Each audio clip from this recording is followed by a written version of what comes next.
इस वीडियो में हम लोग सीखेंगे कि गो में कॉन्करेंसी कैसे काम करती है। तो इसमें हम लोग बेसिकली दो मेथड सीखेंगे, एक हो गया वर्कर पूल और एक हो गया सेमाफोर्स।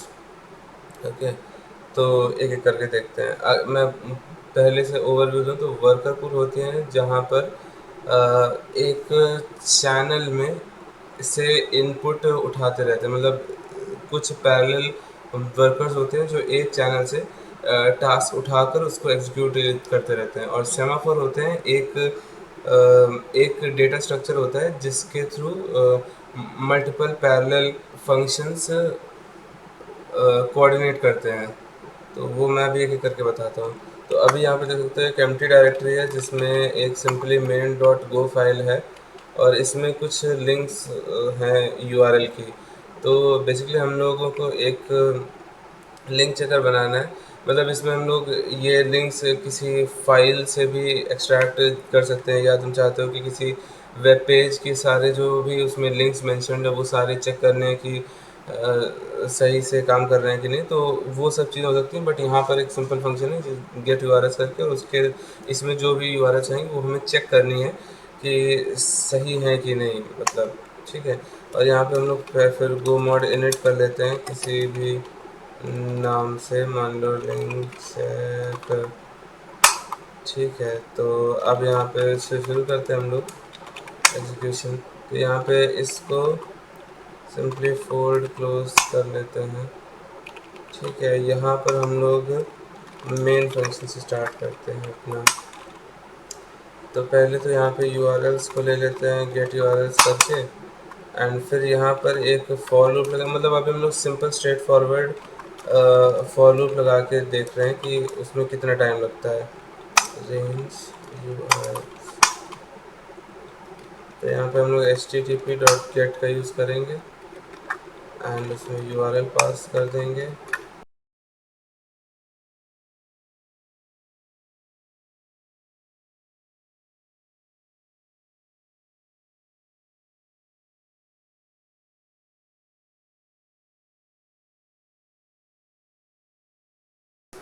तो यहाँ पे हम लोग सिंपली स्टेटस कोड और यूआरएल प्रिंट कर रहे हैं। और यहाँ पर एक और चीज़ कर लेते हैं कि कितने टाइम में फंक्शन एग्जीक्यूट हुआ, तब हम लोग को कंपैरिजन पता चलेगा कि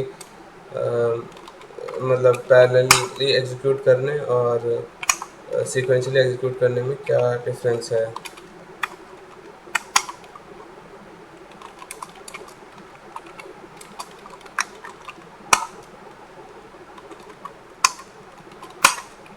ठीक है, तो ये आई डोंट थिंक इसमें कुछ बहुत ज़्यादा एक्सप्लेन करने की नीड है। यहाँ पे अगर कोई एरर आ रहा है तो यहाँ पर स्किप कर देंगे, और अगर नहीं है तो ठीक है।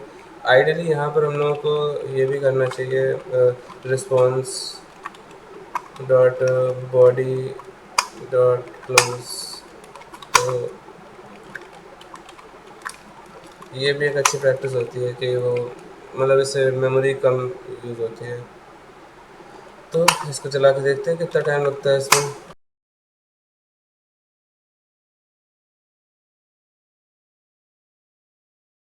तो इस प्रोग्राम को एग्जीक्यूट होने में लगे 16 सेकेंड। अब यहाँ पे हम लोग एक सबसे सिंपल तरीका करते हैं। अब पहले तो एक काम करते हैं कि ये जो फंक्शन है इसको हम लोग एक्सट्रैक्ट करके एक अलग फंक्शन बना लेते हैं, फंक चेक यूआरएल।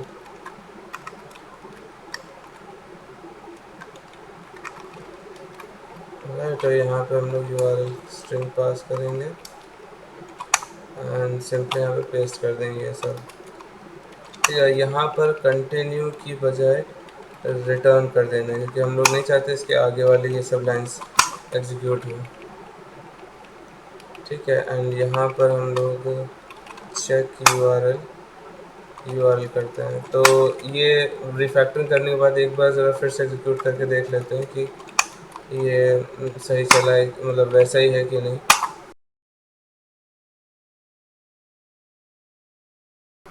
ठीक है, तो ये वैसा ही चल रहा है जैसे पहले चल रहा था।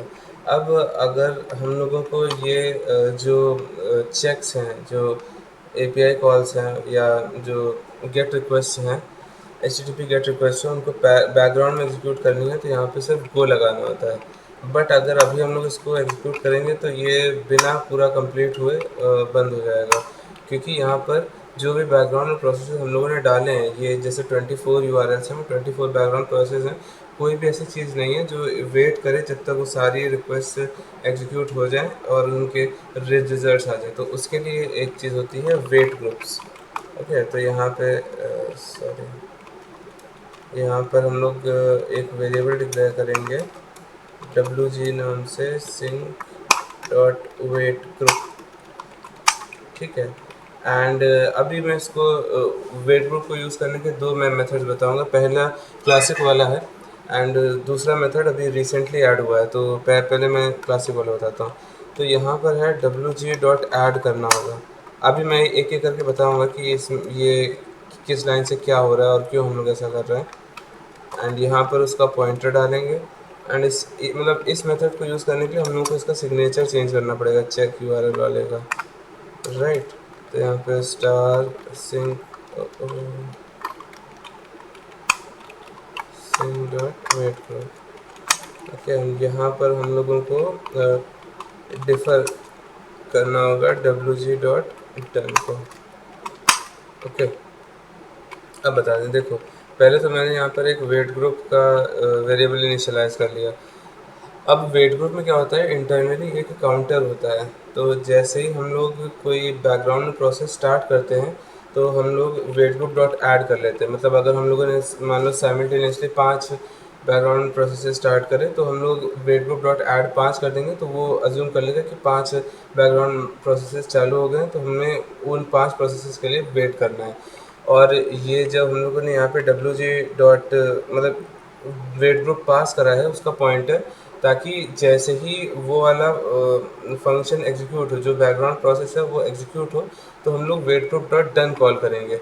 तो उसको मालूम हो जाएगा कि हाँ ये इसमें से एक प्रोसेस कंप्लीट हो गया है, तो ये उसमें से माइनस कर लेगा। तो बेसिकली ये काउंटर इसके अंदर एक होता है। तो जितनी बार बैकग्राउंड प्रोसेस ऐड होते हैं उसमें इंक्रीमेंट हो जाता है वो काउंटर, जैसे जैसे फंक्शंस एग्जीक्यूट होते हैं, मतलब जैसे जैसे W G dot done call होता है वो डिक्रीमेंट हो जाता है। और यहाँ पर एक होता है W G dot wait function. तो ये वेट करता है जब तक सारे बैकग्राउंड फंक्शन सारे बैकग्राउंड प्रोसेसेस बंद मतलब कंप्लीट नहीं हो जाते हैं। ठीक है, आई होप ये समझ आया। तो अब इसको एक बार एग्जीक्यूट करके देखते हैं। ठीक है, तो ये 9 सेकेंड्स में एग्जीक्यूट हुआ। आई एम नॉट श्योर इतना टाइम क्यों लगा। आई थिंक डेबियन वाली वेबसाइट स्लो हो गई है उस समय। ठीक है, तो वही मैंने फिर से एग्जीक्यूट करा तो उसको 2 सेकेंड लगे।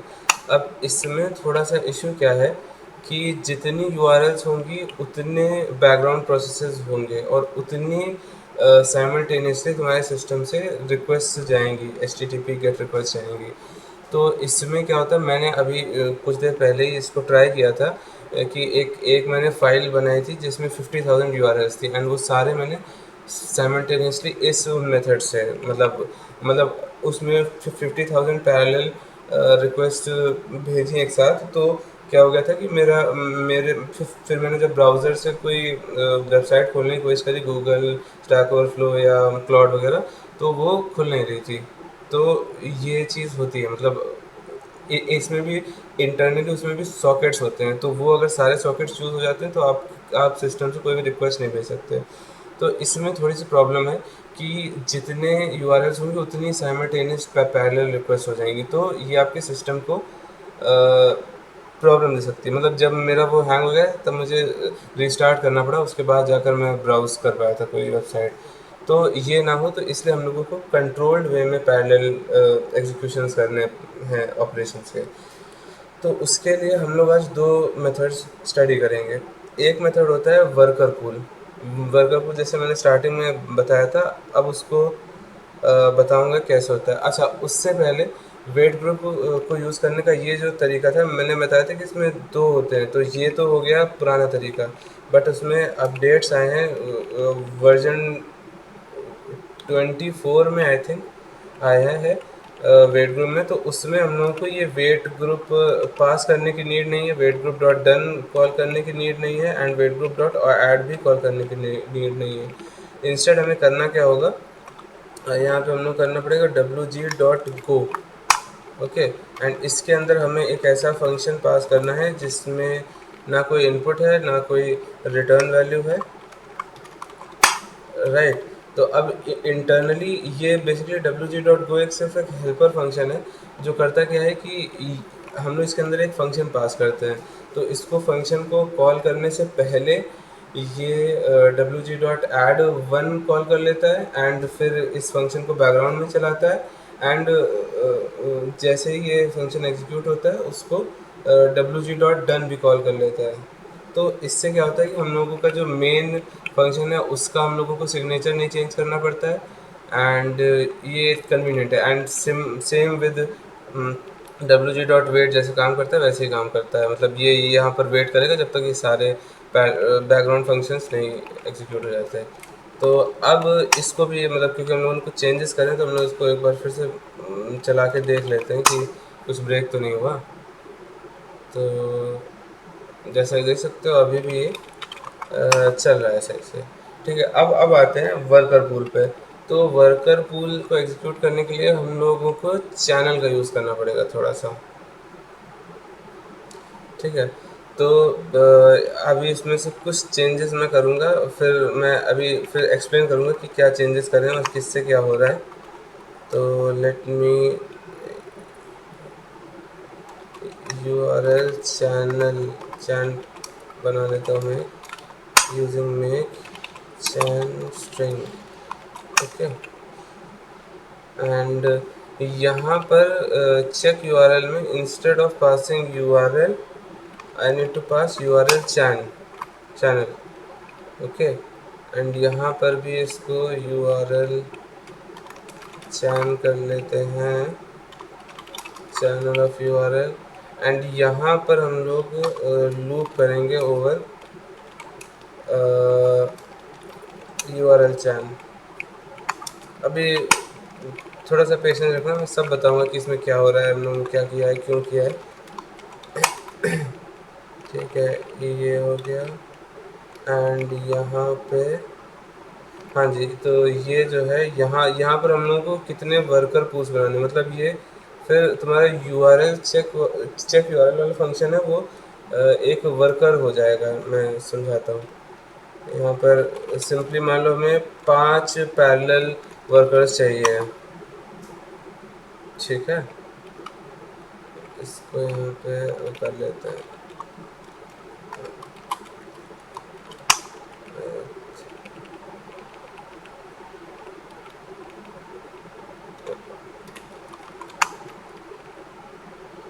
ठीक है, एंड यहाँ पर 5 पैरेलल वर्कर पूल्स हैं और यहाँ पर हम लोग सारे URL को URL चैनल में डालेंगे।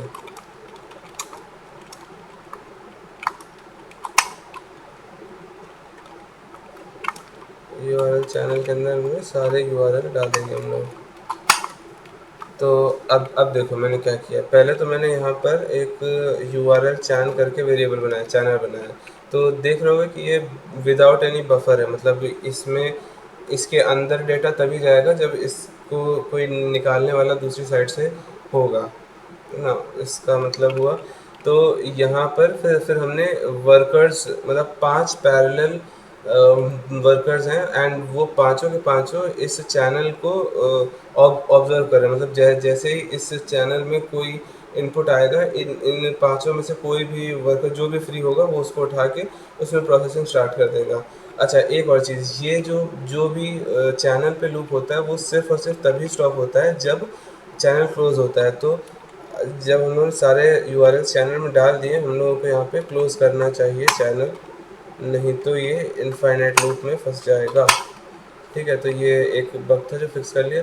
ठीक है, तो ये हो गया। उसके बाद हम लोग यहाँ पर सारे URLs को चैनल के अंदर डाल रहे हैं एंड मीनवाइल जो ये बैकग्राउंड में हमने 5 ऑब्जर्व वो बनाए हुए हैं, वर्कर्स बनाए हुए हैं, ये URL चेक URL वाले वर्कर वाले लूप जो चल रहा है वो जैसे जिसको फ्री मिलता है वो उसको उठा के उसमें API कॉल करता रहेगा। जैसे एग्जीक्यूट हो जाएगा फिर वो अगला URL उठाएगा उसको करेगा। तो ये पांचों पैरेलली इस चैनल से इनपुट ले लेके प्रोसेसिंग कर रहे हैं।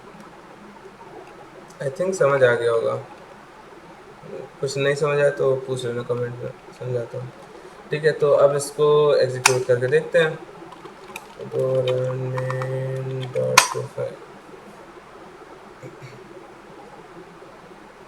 ठीक है, 5 हो गए। मतलब अब तुम्हें लग रहा हो कि जैसे पहले आया था वैसे से सेम ही रिजल्ट आया, तो उसके लिए मैं काम करता हूँ, इसमें नंबर ऑफ़ चैनल्स मान लो एक करके दिखा देता हूँ कि भाई हाँ इसका कुछ असर पड़ रहा है।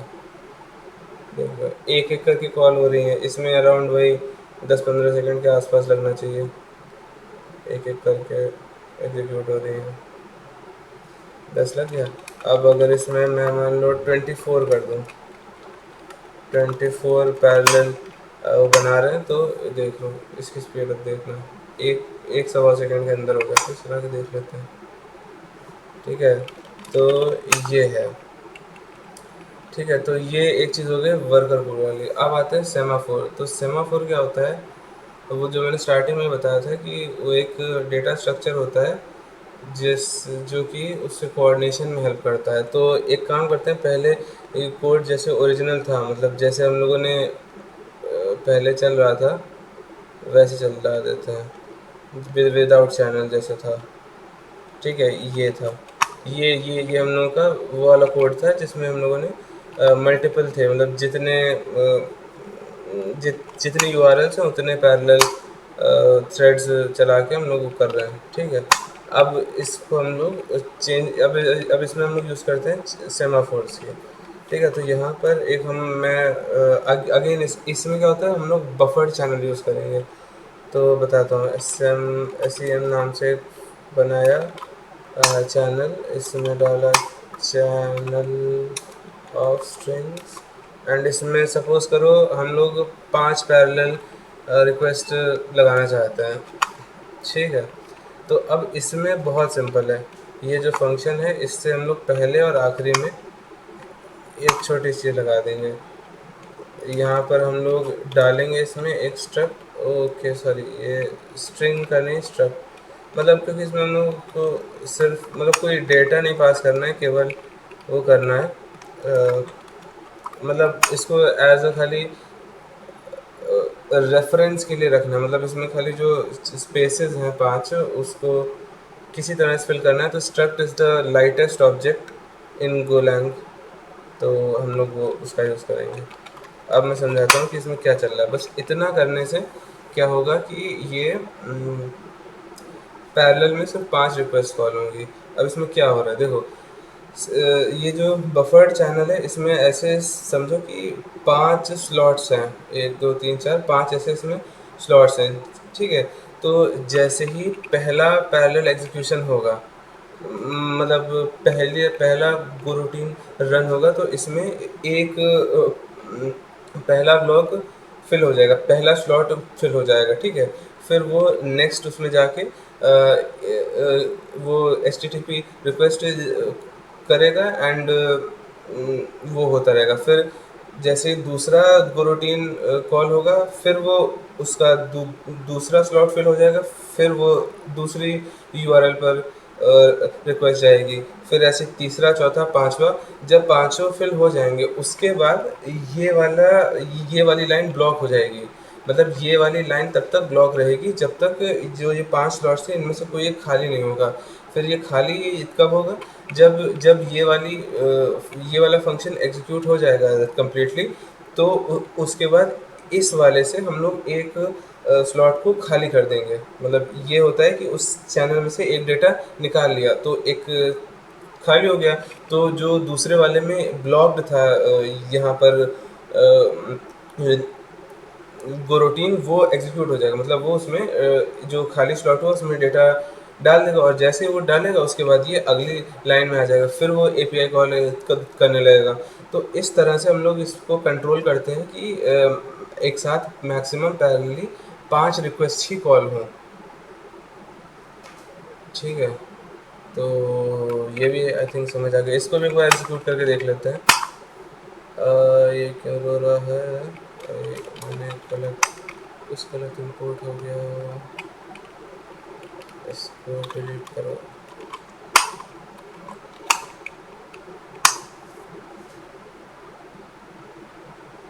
ठीक है, ये 5 सेकेंड इसमें लगे, मतलब 2 पॉइंट समथिंग समथिंग सेकेंड इसमें लगे। अगर इसको घटाकर 1 कर देंगे तो वही 10 सेकेंड के आसपास लगने चाहिए। एंड अगर इसको हटा के 24 कर देंगे, अभी 1 मिनट हो जाए, कंप्लीट हो जाए, तो ये कुछ ही 2 सेकेंड के अंदर ही में हो जाएगी। देखो 12 सेकेंड लग गए। अब इसको यहाँ पर अगर चेंज करके 24 कर दें, अरे यार, तो फिर देखते हैं, ये 2 सेकेंड के अंदर 1.8 सेकेंड में हो गया। तो ये था पूरा अपनी कहानी। तो आई थिंक आपको कुछ नया सीखने को मिला। Please like share subscribe if you like it, and thanks for watching.